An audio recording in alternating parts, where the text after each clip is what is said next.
Hello friends, आज हम लोग आधुनिक इतिहास का पार्ट 6 आप लोग के बीच लेकर आया हूँ। कृपया आप लोग 1 से लगाई 5 तक जो पार्ट है वो आप लोग कृपया जाकर देख लें। और चलते हैं पार्ट 6 का कुछ महत्वपूर्ण क्वेश्चन आप लोग के बीच प्रस्तुत करने। देखिए, गुवाहाटी अधिवेशन कब हुआ था? गुवाहाटी अधिवेशन 1926 ईस्वी में। इसके अध्यक्ष कौन थे? श्रीनिवास अयंगर। सारे कांग्रेसियों को खदेड़कर पहनना अनिवार्य कर दिया गया। सारे कांग्रेसियों को खाद कर पहनना अनिवार्य कर दिया गया। मद्रास अधिवेशन 1927 ईस्वी में। इसका अध्यक्ष थे मुख्तार अहमद अंसारी। साइमन कमीशन के बहिष्कार का निर्णय। सुभाष चंद्र बोस और नेहरू जी के प्रयत्नों से पूर्ण स्वराज का प्रस्ताव पारित किया गया। 1927 ईस्वी में ब्रुसेल्स में दलित राष्ट्रवादियों की कांग्रेस में कांग्रेस की ओर से जवाहरलाल नेहरू ने भाग लिया।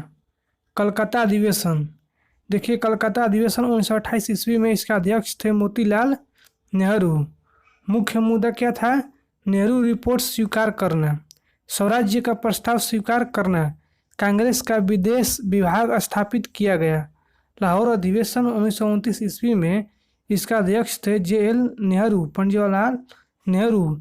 31 दिसंबर 1929 ईस्वी को पूर्ण स्वराज का प्रस्ताव पारित किया गया। गांधी जी ने पूर्ण स्वाधीनता का प्रस्ताव खुद पेश किया। 26 जनवरी को स्वतंत्रता दिवस मनाने का निर्णय और नेहरू रिपोर्ट की योजना को रद्द करने की मांग की गई। देशी रियासतों के संबंध में प्रस्ताव पारित। देखिए, कराची अधिवेशन कब होता है? 1931 ईस्वी में। इसका अध्यक्ष थे सरदार पटेल। राष्ट्रीय आर्थिक कार्यक्रम से संबंध प्रस्ताव पारित। मौलिक अधिकार का प्रस्ताव पारित किया गया। गांधी जी को विरोध का सामना करना पड़ा था। दूसरे गोलमेज सम्मेलन में भाग लेने के लिए कांग्रेस के प्रतिनिधि के रूप में गांधी जी एकमात्र प्रतिनिधि नियुक्त किए गए। बम्बई विशेष अधिवेशन 1934 ईस्वी में। अध्यक्ष थे डॉक्टर राजेंद्र प्रसाद। अखिल भारतीय खादी ग्रामोद्योग संघ की स्थापना का निर्णय। इसी अधिवेशन में गांधी जी ने कांग्रेस की सदस्यता से त्याग पत्र दे दिया। अखिल भारतीय खादी मंडल। इसकी स्थापना 27 ईस्वी में। काकीनाडा अधिवेशन भी कहा जाता है। इसके अध्यक्ष थे जमनालाल बजाज। मंत्री शंकरलाल बैंकर। अखिल भारतीय खादी ग्राम उद्योग संघ। इसका अध्यक्ष थे महात्मा गांधी और मंत्री थे श्री कृष्ण दास। अखिल भारतीय चरखा संघ। इसका अध्यक्ष थे महात्मा गांधी और मंत्री थे शंकरलाल बैंकर। अब देखिए, लखनऊ अधिवेशन 1936 ईस्वी में। अध्यक्ष थे पंडित जवाहरलाल नेहरू। नेहरू जी ने अपनी विदेश नीति की भावी रूप रेखा स्पष्ट की थी। कांग्रेस का लक्ष्य था समाजवाद निर्धारित किया। कांग्रेस पार्लियामेंट बोर्ड यानी CPB की स्थापना की गई। नेहरू जी ने अपने भाषण में कहा, मैं समाजवादी हैं, मेरा लक्ष्य समाजवाद की स्थापना करना है। फैजपुर अधिवेशन। देखिए, फैजपुर अधिवेशन 1936 ईस्वी में होता है। इसका अध्यक्ष थे जवाहरलाल नेहरू। 50वां अधिवेशन था यह। पहला गांव जहां पर कांग्रेस का कोई अधिवेशन हुआ। किसानों से संबंधित महत्वपूर्ण घोषणा। 13 सूत्रीय अस्थायी कृषि कार्यक्रम घोषित किया गया। हरिपुरा अधिवेशन 1938 ईस्वी में। इसके अध्यक्ष थे सुभाष चंद्र बोस। यह अधिवेशन भी एक गांव में हुआ था। राष्ट्रीय नियोजन समिति नेशनल प्लानिंग का गठन। इसका अध्यक्ष थे पंडित जवाहरलाल नेहरू। और भारत की स्वतंत्रता में राज्यवादी को भी शामिल किया गया। इसी अधिवेशन में झंडा गीत विजयी विश्व तिरंगा प्यारा झंडा ऊंचा रहेगा को मान्यता प्रदान किया गया। इसका रचनात्मक कौन थे? श्यामलाल गुप्त पार्षद।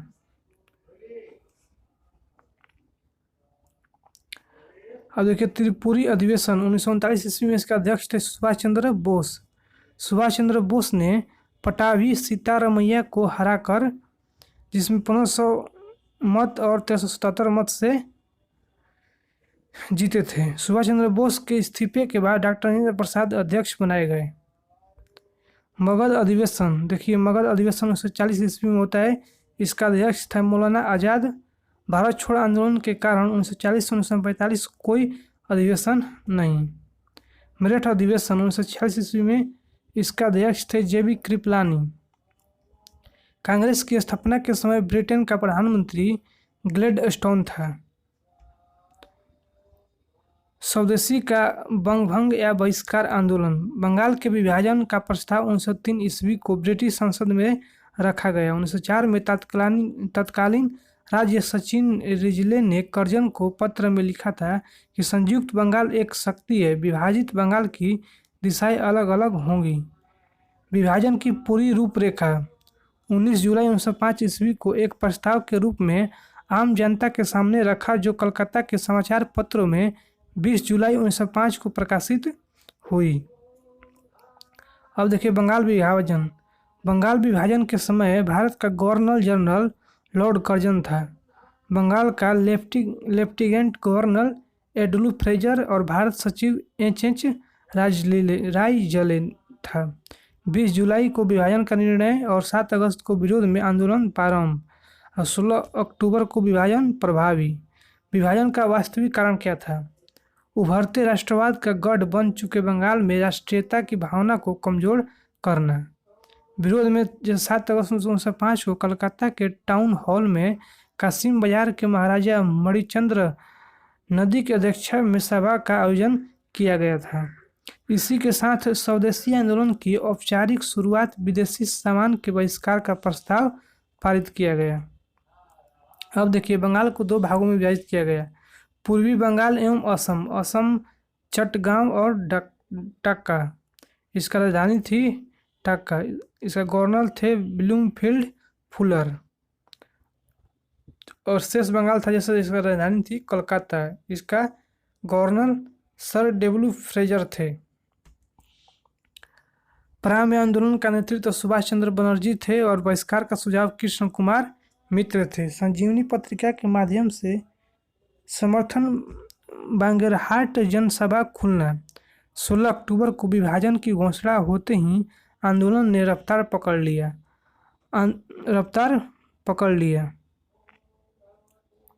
16 अक्टूबर को विभाजन की घोषणा होते ही आंदोलन ने रफ्तार पकड़ लिया। आंदोलन का प्रारंभ गंगा में डुबकी लगाने जैसे कार्यों से हुआ। आनंद मोहन बोस ने कलकत्ता में फेडरेशन हॉल की नींव रखी।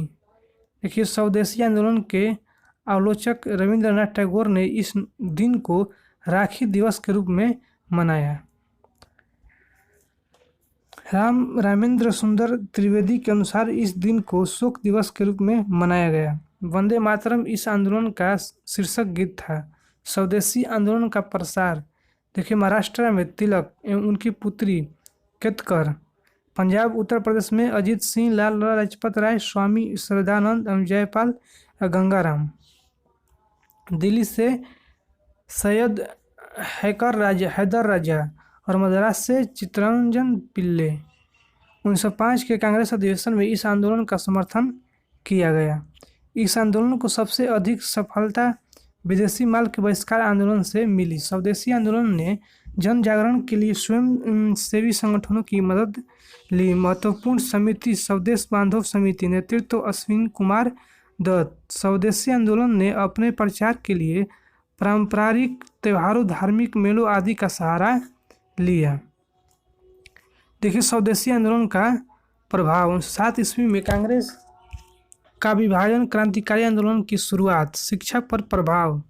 बंगाल में राष्ट्रीय शिक्षा को फैलाने का सबसे बड़ा कार्य डॉन सोसाइटी ने किया। सचिव सतीश चंद्र मुखर्जी थे और डॉक्टर रास बिहारी घोष की अध्यक्षता में टाउन हॉल में आयोजित एक सभा में राष्ट्रीय शिक्षा परिषद की स्थापना की गई। इसका अध्यक्ष थे सतीश चंद्र मुखोपाध्याय। 8 नवंबर 1905 को रंगपुर नेशनल स्कूल की स्थापना हुई और टैगोर के शांति निकेतन के तर्ज पर बंगाल नेशनल कॉलेज की स्थापना किया गया और इसका प्राचार्य थे अरविंद घोष। और 15 अगस्त 1906 को सदगुरु दास बनर्जी ने राष्ट्रीय शिक्षा परिषद की स्थापना की। सुबोध मलिक ने इस आंदोलन को 1 लाख की राशि दी। 15 जुलाई 1906 को बंगाल टेक्निकल इंस्टीट्यूट की स्थापना किया गया। आंदोलन में शामिल विद्यार्थियों को हतोत्साहित करने के लिए 2 सर्कुलर जारी किए गए। कालील सर्कुलर 10 अक्टूबर 1905 को बंगाल के कार्यवाहक मुख्य सचिव थे R.W. काल्दविल द्वारा और जिला मजिस्ट्रेट एवं कलेक्टरों से यह कहा गया कि अपने क्षेत्र में आने वाले सरकारी स्कूल एवं कॉलेजों को हिदायत दे कि उन परिस्थितियों में सरकारी सहायता रोक दी जाएगी यदि वे अपने विद्यार्थियों को आंदोलन में शामिल होने से रोक सकें। और लायन सर्कुलर था पूर्वी बंगाल में जारी। उन छात्रों को सरकारी नौकरियों में जाने से प्रतिबंधित किया गया जो वंदे मातरम के नारे लगाते थे। स्वदेशी आंदोलन का शीर्षक गीत था। छात्रों ने विरोध में एंटी सर्कुलर सोसाइटी का गठन किया। सचिव थे उसका सचिंद्र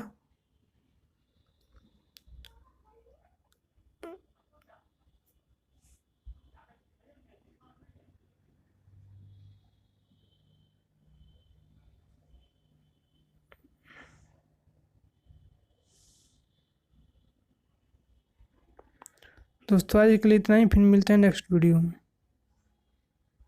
इसका सचिव थे सचिंद्र प्रसाद बसु। अंग्रेजों द्वारा टाका के नवाब समीउल्लाह का इस्तेमाल स्वदेशी आंदोलन के विरुद्ध के रूप में किया गया। आचार्य प्रफुल्ल चंद्र राय ने बंगाल केमिकल फैक्ट्री की स्थापना किया। 1905 ईस्वी में भारतीय औद्योगिक सम्मेलन प्रारंभ हुआ। इसी समय चंदीराम पिल्ले ने तूतुकुड़ी में स्वदेशी स्टीम नेविगेशन फैक्ट्री खोली। देश में 4 बड़े बैंकों की स्थापना किया गया। देखिए, बैंक ऑफ इंडिया का स्थापना 1906 में, बैंक ऑफ बड़ौदा का स्थापना 1908 में, सेंट्रल ऑफ इंडिया का स्थापना 1911 में और बैंक ऑफ मैसूर की स्थापना 1913 में। Indian society of oriental art Rabindranath Tagore ने रविंद्रनाथ टैगोर द्वारा 7 ईस्वी में भारतीय प्राचाल्य कला संस्था की स्थापना की गई। उद्देश्य भारतीय कला पर पाश्चात्य प्रभाव को तोड़ना। प्रथम छात्रवृत्ति नंदलाल बोस। रविंद्रनाथ टैगोर ने इस आंदोलन के दौरान अमार सोनार बंगला की रचना की। इस आंदोलन के दौरान तिलक को 6 वर्ष की सजा देकर मांडले जेल भेज दिया गया। कैदी जीवन के रूप में मराठी भाषा में गीता रहस्य की रचना की गई। आंदोलन का सामाजिक आधार था कि पहली बार महिलाओं ने घर से बाहर कदम रखा और विदेशी चूड़ियों पहनने से इनकार किया। मजदूर वर्ग भी शामिल हुआ। धोबियों ने विदेशी वस्त्रों को धोने से इनकार कर दिया। इस आंदोलन के दौरान पहली बार भवानी की प्रतिमा को स्थापना किया गया। शिवाजी महोत्सव को विशेष महत्व दिया गया और अश्विनी कुमार बनर्जी ने सत्य पीर की पूजा फिर से प्रारंभ करने और अकबर मीर कासिम के सम्मान में उत्सव मनाने का सुझाव दिया। देखिए, बहुसंख्यक मुसलमानों ने भाग नहीं लिया। किसानों की संख्या ज़्यादा नहीं रही। अपवाद में वारिसलाल सम्मेलन एवं उसका अध्यक्ष थे अब्दुल रसूल। कलकत्ता के स्टेटसमैन ऑफ लंदन के डेली न्यूज के ब्रिटिश संवाददाता नेविंसन ने ब्रिटिश सरकार के द्वारा आंदोलनकारियों पर किए जाने अत्याचारों का आंखों देखने का वर्णन किया है। 1911 में लॉर्ड हार्डिंग द्वितीय के समय विभाजन रद्द किया गया और अरुंडेल कमेटी 1906 में स्थापित किया गया। उसका तत्कालीन वायसराय मिंटो टू ने राजनीतिक सुधारों के विषय में सलाह के लिए इस कमेटी ने विभाजित बंगाल को पुनः संयुक्त करने की आवश्यकता पर बल दिया। अब देखिए, ब्रिटिश सरकार के सहयोग से 1 अक्टूबर 6 को 35 मुस्लिमों का संगठन शिमला में वायसराय थे मिंटो से मिला और ढाका के नवाब समीउल्लाह खां जो शिमला के प्रतिनिधि मंडल में नहीं जा सके थे, नवंबर 6 को एक ऑल इंडिया मुस्लिम कॉन्फ्रेंस के गठन की योजना बनाई। 30 दिसंबर 6 ईस्वी को ढाका के नवाब वकार उल मुल्क की अध्यक्षता में मीटिंग हुई। उसी दिन ऑल इंडिया मुस्लिम लीग की नाम संस्था के अस्तित्व में आई। मुस्लिम लीग के पहले अध्यक्ष वकार उल मुल्क मुश्ताक हुसैन थे, जबकि पहले मानद का स्थायी अध्यक्ष आगा खां को बनाया गया। इसका उद्देश्य था कांग्रेस की नीतियों का विरोध करना और मुसलमानों में अंग्रेजी सरकार के प्रति वफादारी बढ़ाना। मुस्लिम लीग का पहला अधिवेशन था 29 से 30 दिसंबर 7 के कराची में और 8 मार्च 1960 को आगा खां अस्थायी अध्यक्ष चुने गए। दूसरा अधिवेशन था 30 से 31 दिसंबर अमृतसर में। उसका अध्यक्ष थे सैयद अली इमाम। दिल्ली दिल्ली अधिवेशन 1910 ईस्वी में। उसका अध्यक्ष है गुलाम मो अली खां अरकोट के राजकुमार। प्रारंभिक मुख्यालय इसका अलीगढ़ था, बाद में लखनऊ स्थानांतरित किया गया और 1908 में लंदन में सैयद अमीर अली ने एक शाखा स्थापित की। और मार्ले मिंटो सुधार 1909 में पारित हुआ। उद्देश्य था नरम दल को अपनी ओर आकर्षित करना, परंतु गहरा उद्देश्य मुस्लिम को पृथक निर्वाचित पद्धति प्रदान कर सांप्रदायिक को बढ़ावा देना। इस अधिवेशन के द्वारा पहली बार प्रतिनिधिक और निर्वाचित तत्वों का समावेश करने का प्रयास किया गया। केंद्र एवं प्रांतीय विधान परिषद के कार्यों एवं शक्तियों का विस्तार किया गया। सदस्य वार्षिक बजट पर विचार कर सकते थे, किंतु मत देने का अधिकार नहीं दिया गया। जन साधारण एवं सार्वजनिक हितों से संबंधित मामलों की विवेचन के लिए नियम बनाए गए। सदस्यों को प्रश्न एवं पूरक प्रश्न पूछने का अधिकार दिया गया। नोट था कि सरकार इन प्रस्तावों को मानने के लिए बाध्य नहीं थी। तो उसके बाद गवर्नर जनरल की कार्यकारी परिषद में भारतीय सदस्यों को शामिल किया गया। 2 भारतीय जैसे केसी गुप्ता और सैयद हुसैन बिलग्रामी राज्य सचिव के परिषद के सदस्य नियुक्त किए गए। सत्येंद्र प्रसाद सिन्हा वायसराय की कार्यकारिणी के विधु सदस्य के रूप में नियुक्त किया गया। पृथक निर्वाचन का एक अर्थ यही भी था कि गैर मुस्लिम मतदाता मुस्लिम उम्मीदवारों को वोट नहीं कर सकते थे। अब देखिए भारतीय सचिव लॉर्ड मार्ले, याद रखना पृथक निर्वाचन बनाकर ऐसे घातक विष के बीजों बो रहे थे कि जिसकी फसल काफ़ी कड़वी होगी। के.एम. मुंशी द्वेषण उभरते हुए प्रजातंत्र को जान से मार डाला। महात्मा गांधी मार्लो मिंटो सुधार ने हमारा सर्वनाश कर दिया। जवाहरलाल नेहरू बोले कि मुसलमानों की इर्द गिर्द राजनीति की एक बाढ़ लाल दी गई और उनको शेष भारत से अलग कर दिया गया। दोस्तों आज के लिए इतना ही, फिर मिलते हैं नेक्स्ट वीडियो में। जय हिंद, जय भारत। कृपया हमारे चैनल को सब्सक्राइब करें, सपोर्ट करें।